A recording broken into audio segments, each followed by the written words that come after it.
दोस्तों कहानी शुरू होती है और हम दो चंपू गोबर कुमार और मुन्ना हटेला को देखते हैं जो कि अपने स्कूल में लड़कियों के पिछवाड़े और चूचियों को ताड़कर एंजॉय कर रहे थे।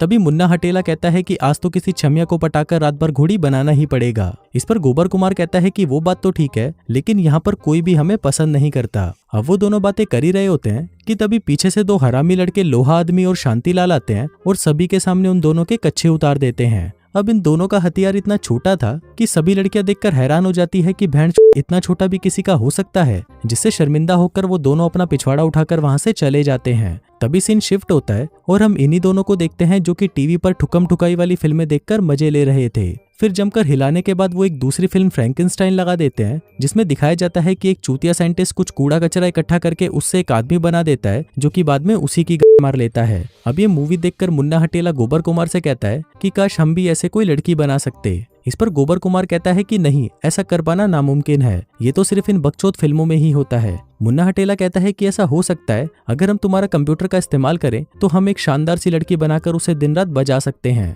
अब गोबर कुमार को तो पता था कि इससे कुछ नहीं होने वाला, लेकिन फिर भी वो मुन्ना हटेला की बात मानकर अपने कंप्यूटर पर लड़की बनाने का प्रोसेस स्टार्ट कर देता है। अब सबसे पहले वो लड़की की चूचियां डिजाइन करते हैं, जिसे वो लगभग इतनी बड़ी बनाते हैं कि वो दोनों अपने हाथों से उन्हें दबा सकें। अब उन्हें उस लड़की का दिमाग बनाना था, तो वो पेंट ब्रश में जाकर 2-4 उल्टी सीधी लाइनें खींचकर उसका दिमाग बना डालते हैं। गोबर कुमार कहता है कि मैंने इसका दिमाग इतना तेज बनाया है कि आइंस्टाइन की भी इसके सामने फटकर 464 हो जाएगी। अब उन्हें उस लड़की को प्रिंट करना था, लेकिन उसके लिए इनके पास पर्याप्त बिजली नहीं थी, इसलिए ये लोग अंबानी की बिजली डायरेक्ट उसके मेन ऑफिस को हैक करके वहां से ले लेते हैं। अब क्योंकि उन्हें उस लड़की के शरीर के बाकी हिस्से बनाने थे, इसलिए वो गंदी मैगजीन से गचागच स्टार की फोटोज को कट करके और किसी का हाथ, किसी का पैर, किसी की गुफा सभी को इकट्ठा करके उस प्रिंटर में डाल देते हैं। जिसके बाद वो एक डॉल को उठाकर उसे भी उस कंप्यूटर से जोड़ देते हैं ताकि उस लड़की का फिगर बिल्कुल उस गुड़िया की तरह हो। अब सब कुछ तैयार होने के बाद वो दोनों अपने सिर पर दूध के ढक्कन पहनकर लड़की को प्रिंट करने का काम शुरू कर देते हैं। इसी दौरान हम देखते हैं कि बाहर बादल एकदम लाल हो जाते हैं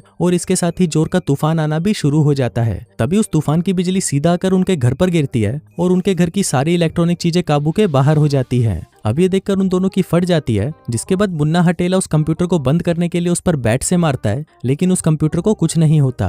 अब वो दोनों एक दूसरे से लड़ने लगते हैं कि भोसड़ी के ये सब तेरी वजह से हुआ है, तुझे ही लड़की को बजाने का शौक चढ़ा हुआ था। लेकिन इसी दौरान वो देखते हैं कि जिस गुड़िया को उन्होंने कंप्यूटर से जोड़ा हुआ था वो अचानक से गायब हो जाती है। जिसके बाद उनके कमरे में एक जोर का ब्लास्ट होता है और वहां पर आती है एक बहुत ही खूबसूरत लड़की, जिसको देखकर मेरा भी खड़ा हो गया था। और ये लड़की वही थी जिसको उन्होंने अपने कंप्यूटर से बनाया था। अब वो दोनों उस लड़की को देखकर बहुत खुश थे कि तभी वो लड़की कहती है कि तुम दोनों में से कौन पहले मुझे घोड़ी बनाना चाहेगा। इसके बाद वो तीनों नहा धोकर तैयार होते हैं, क्योंकि आज रात वो तीनों दारू पीने के लिए एक बार में जाने वाले थे। हम देखते हैं कि उन दोनों गधों ने चूतियों वाले कपड़े पहने हुए थे, लेकिन जैसे ही वो कमरे से बाहर आते हैं उनके कपड़े अपने आप ही चेंज हो जाते हैं। दरअसल ये काम उसी लड़की का था और उसके पास ऐसी शक्तियां थी जिससे वो किसी भी चीज को बना या बर्बाद कर सकती थी। इसके बाद वो लड़की अपनी शक्तियों से एक महंगी सी कार बनाती है, जिसमें बैठकर वो तीनों पार्टी करने के लिए निकल जाते हैं। फिर रास्ते में वो लड़की कहती है कि मुझे कोई नाम चाहिए। तभी मुन्ना हटेला कहता है कि चुचकंडी नाम कैसा रहेगा। लड़की पूछती है कि चुचकंडी नाम ही क्यों, जिस पर गोबर कुमार कहता है कि चुचकंडी इसकी क्रश का नाम था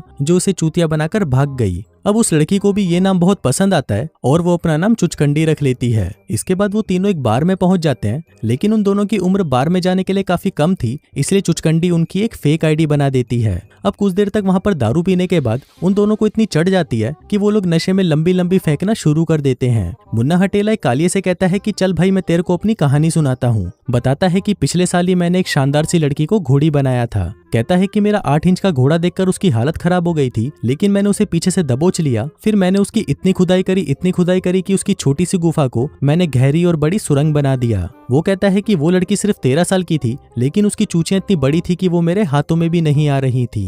अब क्योंकि वहां पर बैठे बाकी लोग भी चूतिए ही थे, इसलिए वो लोग उसकी बात मान जाते हैं। फिर कुछ देर तक यही सब चलता है और मुन्ना हटेला के पीते पीते कुत्ते फेल हो जाते हैं, इसलिए चुचकंडी उन दोनों को संभालती है और उन्हें वहां से सीधा घर ले जाती है। लेकिन क्योंकि मुन्ना हटेला पूरा नशे में पागल हो चुका था, इसलिए वो चिल्लाने लगता है कि कोई तो जल्दी से मेरे पास आओ और मेरा मुंह में लो। इस पर चुचकंडी उसे कहती है कि बड़ी के चुप हो जा, नहीं तो तेरी गांड में डंडा डाल दूंगी। इसके बाद वो सभी गोबर कुमार के घर आ जाते हैं, लेकिन घर आकर वो देखते हैं कि वहां पर गोबर कुमार का भाई छोटी नुन्नी आया होता है, जो कि एक बहुत ही हरामी लड़का था और गोबर कुमार के ऊपर हमेशा अत्याचार करता रहता था। वो गोबर कुमार को दबोच लेता है और कहता है कि बड़ी के अभी तू अंडे से निकला नहीं और लड़कियों को घोड़ी बनाने के सपने देख रहा है। गोबर कुमार उसे कहता है कि भाई मुझे छोड़ दे, बदले में मैं तुझे साधु बीड़ी का एक पैकेट और 500 रुपए दूंगा। जिस पर छोटी नुन्नी मान जाता है और उसे अभी के लिए जाने देता है। फिर कमरे में आकर गोबर कुमार चुचकंडी से मिलता है, जो उसे कहती है कि अब तो यहाँ पर कोई नहीं है, चलो जल्दी से तुम मुझे घोड़ी बना दो। लेकिन ज्यादा दारू पीने की वजह से गोबर कुमार की नुन्नी अभी खड़ी नहीं हो पा रही थी,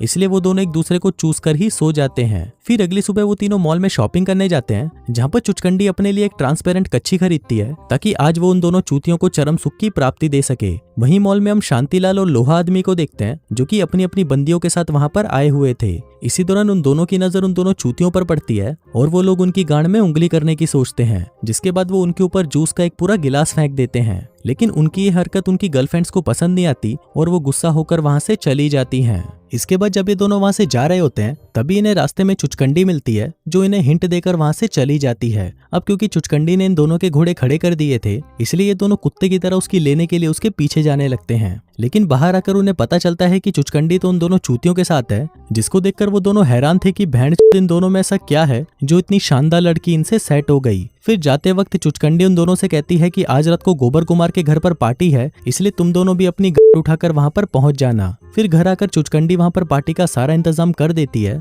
लेकिन अब उसको एक बहुत ही इंपॉर्टेंट काम करना था, जो था मुन्ना हटेला के घर से उसको यहाँ पर लेकर आना। उधर हम मुन्ना हटेला को देखते हैं, जो कि अपने मॉम डैड को पार्टी में जाने के लिए कन्वेंस करने की कोशिश कर रहा होता है। लेकिन उसका बाप, जो कि एक नंबर का खड़ूस था, वो उसे जाने से मना कर देता है। पर तभी वहां पर चुचकंडी आती है और उसके बाप को कहती है कि आज आपका बेटा लड़के से मर्द बनने वाला है, क्योंकि आज की पार्टी में मैं इसके लिए घोड़ी बनूंगी और ये मेरी पूरी रात लेगा। अब ये सुनते ही उसका बाप गुस्से से पागल हो जाता है और चुचकंडी को वहां से जाने को कहता है। लेकिन अब चुचकंडी को उसे किसी भी हालत में वहां से लेकर ही जाना था, इसलिए वो उसके बाप को गन पॉइंट पर कर लेती है और उसे कहती है कि बड़ी के अगर तूने मुन्ना हटेला को नहीं जाने दिया तो मैं तुझे मार दूंगी। जिसके बाद सीन शिफ्ट होता है और हम देखते हैं कि चुचकंडी मुन्ना हटेला को अपने साथ पार्टी में ले जा रही होती है। मुन्ना हटेला गुस्से में था और वो उसे कहता है कि घर जाते ही मेरा बाप मेरी गांड मार लेगा। इस पर चुचकंडी कहती है कि ऐसा कुछ नहीं होगा, क्योंकि अब वो सब कुछ भूल चुका है। वहीं घर पर हम उसके पेरेंट्स को देखते हैं, जिन्हें याद तक नहीं होता कि उनका कोई बेटा भी था। उधर घर पर पार्टी भी शुरू हो जाती है,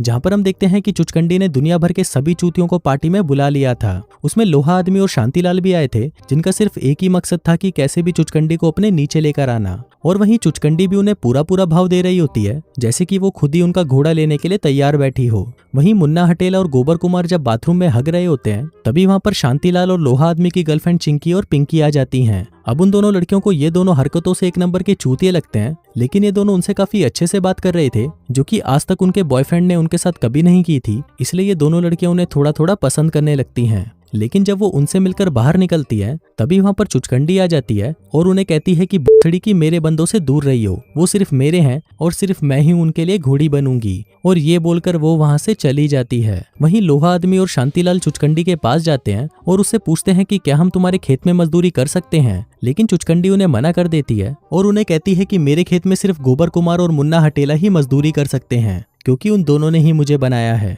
अब उन दोनों को चुचकंडी की बातें समझ नहीं आ रही थी, इसलिए वो सीधा गोबर कुमार और मुन्ना हटेला के पास जाते हैं और उनसे पूछते हैं कि क्या हम तुम्हारी बंदी को घोड़ी बना सकते हैं। लेकिन वो दोनों उन्हें मना कर देते हैं और कहते हैं कि हम चुचकंडी से बहुत प्यार करते हैं, इसलिए हम तुम्हें उसके साथ कुछ नहीं करने दे सकते, लेकिन अगर तुम चाहो तो हम तुम्हारे लिए चुचकंडी जैसी ही एक लड़की बना सकते हैं। अब वो दोनों इसके लिए मान जाते हैं, जिसके बाद वो चारों अपने अपने सिर पर दूध का ढक्कन पहन लेते हैं और उन दोनों के लिए लड़की बनाने का काम शुरू कर देते हैं। लेकिन इस बार उनका ये एक्सपेरिमेंट उल्टा हो जाता है और हर जगह तबाही मचने लग जाती है। कुछ लोगों की दुनिया उल्टी हो जाती है तो कुछ लोग टीवी के अंदर ही घुस जाते हैं। अब उन लोगों को लग रहा था कि शायद उनकी आइटम बनकर तैयार है, लेकिन वो गलती से लड़की की जगह एक मिसाइल को स्कैन कर लेते हैं, जिसके कारण जमीन के अंदर से एक बहुत बड़ा मिसाइल निकलकर बाहर आ जाता है। पर इनसे बाकी लोगों को कोई फर्क नहीं पड़ता और वो अपनी पार्टी को कंटिन्यू रखते हैं। लेकिन फिर कुछ देर बाद हम देखते हैं कि वहां पर गैंगस्टर बुल्ला अपने साथियों के साथ आ जाता है और चिंकी और पिंकी को दबोच लेता है। लेकिन अब क्योंकि गोबर कुमार और मुन्ना हटेला भी उन दोनों को पसंद करने लगे थे, इसलिए वो गैंगस्टर बुल्ला के पास जाते हैं और उसे कहते हैं कि बड़ी के इन लड़कियों को छोड़ दे, नहीं तो इस बंदूक की पहली गोली हम तेरी गांड में मारेंगे। अब उन दोनों की इस बहादुरी को देखकर गैंगस्टर बुल्ला डर जाता है और उन लड़कियों को छोड़कर चुपचाप वहां से चला जाता है। फिर उसी रात हम देखते हैं कि चिंकी और पिंकी गोबर कुमार और मुन्ना हटेला की बहादुरी से बहुत ज्यादा इंप्रेस हो चुकी थी, इसलिए वो उन दोनों के पास आती हैं और उन्हें दबा दबा कर चूसने लगती हैं। जिसके बाद क्या था, उन दोनों का भी घोड़ा खड़ा हो जाता है और वो दोनों उन्हें वहीं पकड़कर बजा डालते हैं। फिर अगली सुबह जब गोबर कुमार का भाई छोटी नुन्नी घर आता है तो अपने घर की ऐसी हालत देखकर उसकी जल जाती है। फिर वो सीधा गोबर कुमार के पास जाता है, जो कि रात भर पिंकी को दबाकर पेलने के बाद चैन से सोया हुआ था, छोटा नुन्नी उन दोनों को उठाता है और उन सभी को सजा देने के लिए नीचे ले जाता है। लेकिन वहीं पर चुचकंडी भी होती है जो छोटे नुन्नी से कहती है कि तुम इन लोगों को जाने दो, इसके बदले में मैं तुम्हारे साथ पलंग तोड़ मजदूरी करने के लिए तैयार हूँ। अब छोटा नुन्नी इस ऑफर को कैसे मना कर सकता था, इसलिए वो उसकी बात मानकर उन सभी को वहां से जाने देता है। उसे लग रहा था कि अब वो चुचकंडी की पीछे से लेने वाला है, लेकिन तभी हम देखते हैं कि चुचकंडी छोटे नुन्नी को एक भद्दे से जानवर में बदल देती है, क्योंकि वो इतने सालों से अपने भाई को परेशान जो करता आया था। वहीं गोबर कुमार और मुन्ना हटेला जब उन दोनों लड़कियों को छोड़कर घर आते हैं, तभी वो देखते हैं कि चुचकंडी कहीं पर जाने के लिए तैयार हो रही होती है। फिर जब वो दोनों उनसे पूछते हैं